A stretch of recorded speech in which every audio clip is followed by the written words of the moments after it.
My name is Amy Eaton. Yay! Forgot my topic for a second. Oh yeah, no, it's not that. My topic is friend. Woo! Yeah. Jill Hopkins, are you ready? Yes, friend, I am. Red Club audience, are you ready? Amy Eaton, are you ready? Uh-huh. Everybody's so underconfident. All right, I'm going to send believe you off in on all your of you. way anyway. In 3, 2, 1, go. What is a friend? A pal is a wonderful thing, wrote Donald Trump to Jeffrey Epstein. I did not fucking want to go in this direction, but it wouldn't go away, and I'm so sorry. I had a pal when I was 12, Josie. I was smitten with her. We were at a graduation party for family friends of her family, and she was smitten with Alan, the 16-year-old brother of the graduate, grabbing my hand and stalking him from patio to the rec room to the kitchen to the basement. He and his friend darted along out of her way, probably sneaking beer as they could. I was not invited by my friend Josie. I was there because the graduate's mother was Mom's and my landlord. She'd received the house we lived in on early 20th century American Foursquare as a wedding present and used the second floor and basement as an artist's studio while renting out the first floor to us. Mom's bedroom was what would have been a parlor at one time, and my room was a 3-season porch with pegboard walls. We couldn't afford it. Yet this flamboyant, eccentric woman insisted my mother was the person to live in her apartment. The apartment we'd been living in had broken windows and tilted floors and chain locks that had been replaced too many times from having the door broken in. It was only 3 blocks away, but it was a different world.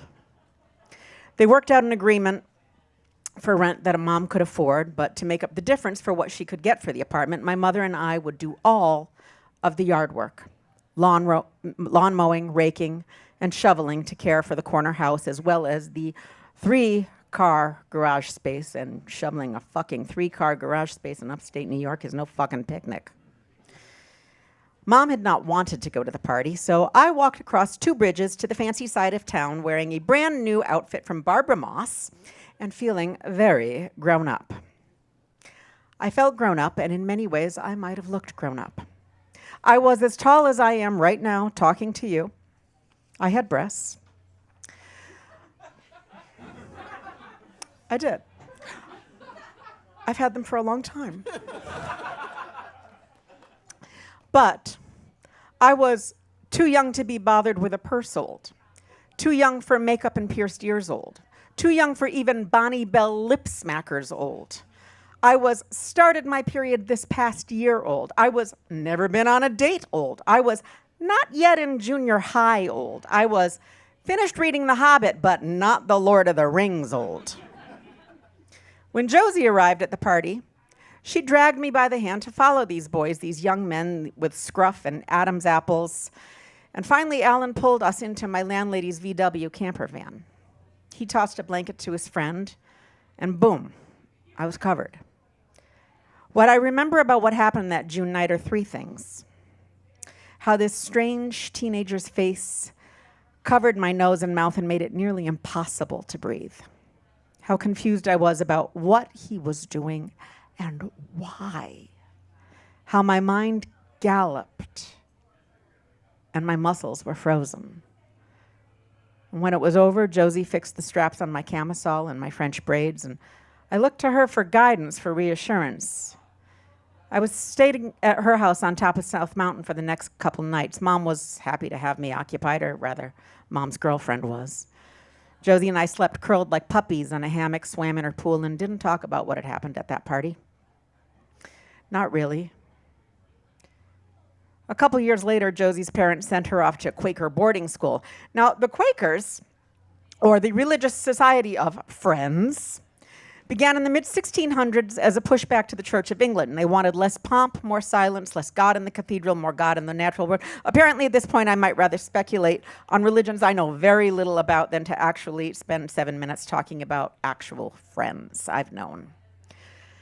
Home for winter break, Josie seemed to actually return my affection for her, and then suddenly she got up and left the room for hours, leaving me alone. Were we friends?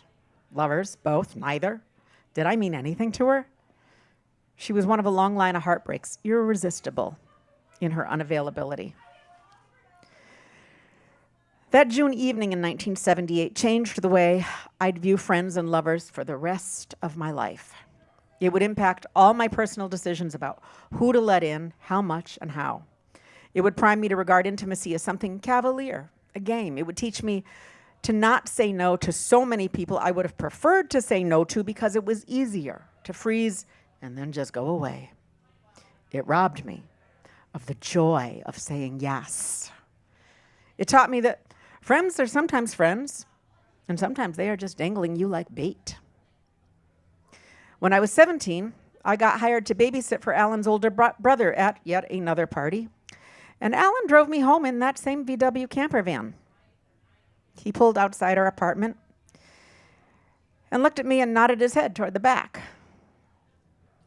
Wanna? He was cute, but not a good talker. I thought, why not? Looking back, a better question would have been why? But I did gain some closure that night somehow until his 30-year-old girlfriend called the next day. She actually was the woman who cut my dad's hair, and then a few years later, she dated my mom. Anyway, you can see why I had to leave home. I wasn't going to figure out how to have any sort of healthy relationship until I put pause and relearned everything I thought I knew about what it meant to have a friend, and then again, how to learn to be a friend. And I have had good friends. I had a friend who told me, I had friends who held the secret of my mom's gayness when I was 14. I had a friend from childhood hold my elbow and tell me, you will be okay, after I got diagnosed with epilepsy. And I thought I would never come back to myself after I started medication. My best friend who could make me laugh till my guts hurt and I cried. I learned to show up for people instead of rage or flee. I showed up for births and deaths. I hope I'm a better friend than Josie was. And I'm sorry if you've known me a really long time and I've been terrible.